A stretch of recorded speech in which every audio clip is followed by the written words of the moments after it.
All right, so to make things fairly simple, I'll start all the way down here, putting in some raised beds out towards the road area.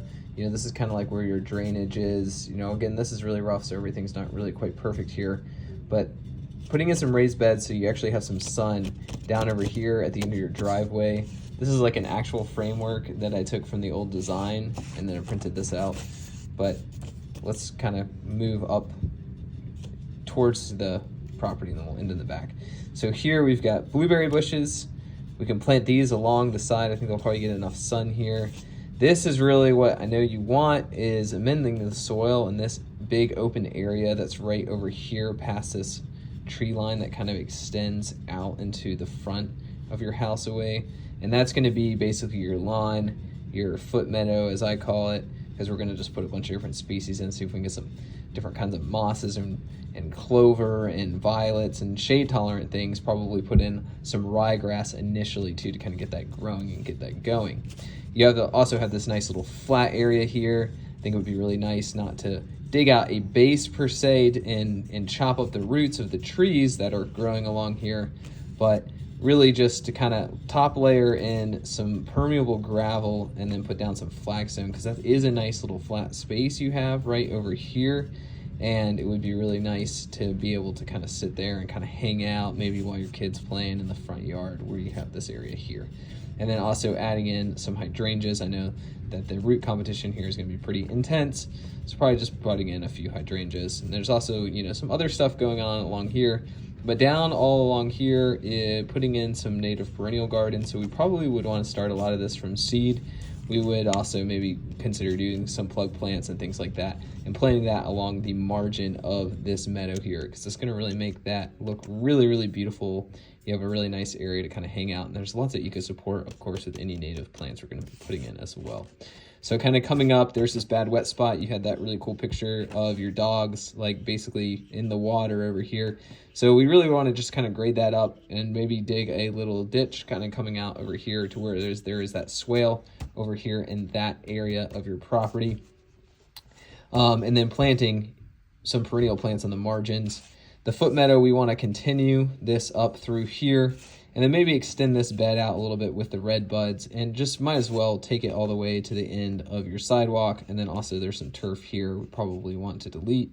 I haven't put anything in here now except for EX, which means existing, so there are some existing landscape elements. So we can have the foot meadow kind of come through, and I want that to also kind of come in and around your backyard. I'm going to see if we can grade that up a little bit, and we'll talk about that in a second. So over here, we're going to add in some natives. You know, this is actually fairly a drier area compared to, you know, some other spots in the lawn, like, or the yard or landscape rather, kind of like that there. So in the front of your house here, you might as well just bring this out and plant some beautiful native plants here. And a plant list is going to follow this as well once you kind of see this and make sure we're on the same page. Now over here on this side of your property, you have lots of opportunities. Number one, we definitely want to reroute all that water that was coming in and pushing up against the side of your house here. So we'll see that we can get that water to come in around, and we're actually going to move that ditch, and then so it can kind of come into this drainage swale that's over here. And then we're going to plant that on the side with all these wetland shade native plants as well in and around this ditch. And then we kind of want to leave it open here, so we're going to put in some native plants in here too. I know this is all dotted in with trees as well, and we would want to give yourself just a path basically through that. You can mow one down if you have other things that come up as well through this area. Put a little flagstone bridge in there, make sure that's all cleared out and cleaned out and deep wherever that bridge is. So that'd just be a really fun place to kind of walk around your property, to kind of enjoy some of the nature. Of course, you know, well manage the woodland area as well. Coming up here, you know, this path, we would want to repair this. I know it's gotten sunken in, and hopefully it shouldn't sink back down in again. Of course, we can put some plants in over here and along your garage. We want to make sure we keep that garage door open and stuff like that. If there is a door on that side, I don't remember if there was or not. Just do light repairs to here, plant in some native plants in this little square area that is not part of this patio right here. I should have indicated that as the patio, but you know where those flagstones are, or those natural modular stones. And then also repair the path that comes up to this steps. As we discussed, herb garden boxes right along the side of your deck here, because hopefully they'll get enough light where there is just a slight opening in that area. And again, grading this up and trying to plant a foot meadow in here.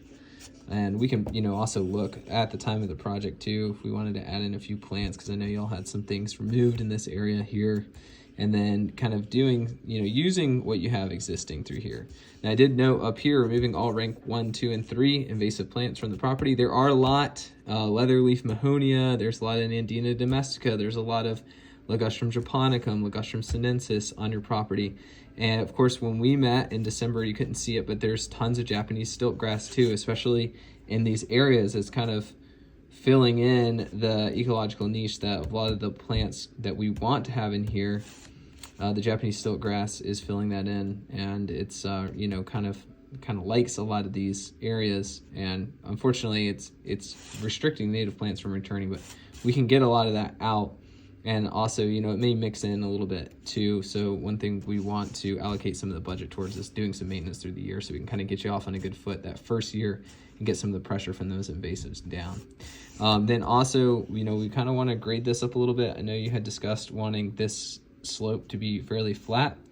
So we would use some natural materials. It could be logs, it could be naturally quarried stones from local areas. So we don't want to, have any kind of unsustainable sourcing of material. So sourcing some local material and to kind of build up a little slope here so that we can kind of stabilize that and make that a little bit flatter with some additional soil. So we probably would back a dump truck up to your driveway and then move maybe a small track loader in and kind of fill that in a little bit and then cover that up. And then I would let a lot of this stuff also just be natural. And then this patio you have in the top area here, we would want to make sure that the path is nice and clear, and then do any repairs that we need to do to that to make that a nice usable area as well. Of course, there's some invasive plants up here and any kind of other little things that we could do just to kind of make sure that the area is nice and managed. And then around it, we can plant some really beautiful native upland garden plants as well. And then you still have just tons and tons of space throughout your property. So we could start little seed beds and things like that. We just want to make sure they get water initially. I think a good strategy would be to incorporate some seed in any areas we can get some seed to grow a lot of these native gardens. But that's basically the extent of it. I think we should start with some plug plants or maybe some 1 gallons even as well. I know your budget definitely probably around $25,000. You probably have some room that we could do quite a bit, although this is fairly extensive because we're kind of covering a lot of property here. But still, I think that we can do some really, really beautiful stuff, kind of get you off on a good foot here with everything. So if you have any questions for me, this is the rough. This is all I'm doing so far on this project because I want to hear from you and, of course, your wife as well. If there's anything that you see here that doesn't look right to you, if there's any elements I'm not including here. Of course, there's lots of areas I haven't touched on at all with this rough.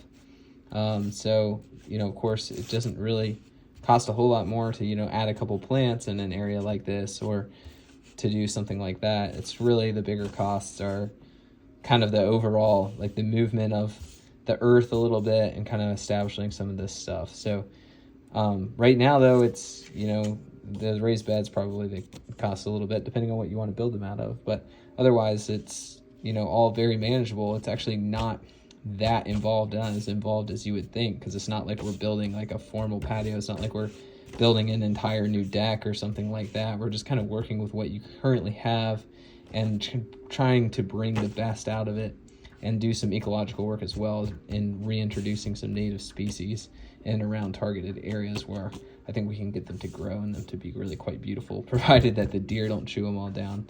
That's kind of a bit of a question, but we can kind of take a look at that as we see how we can establish things to overcome the pressure of the deer that you have in this area.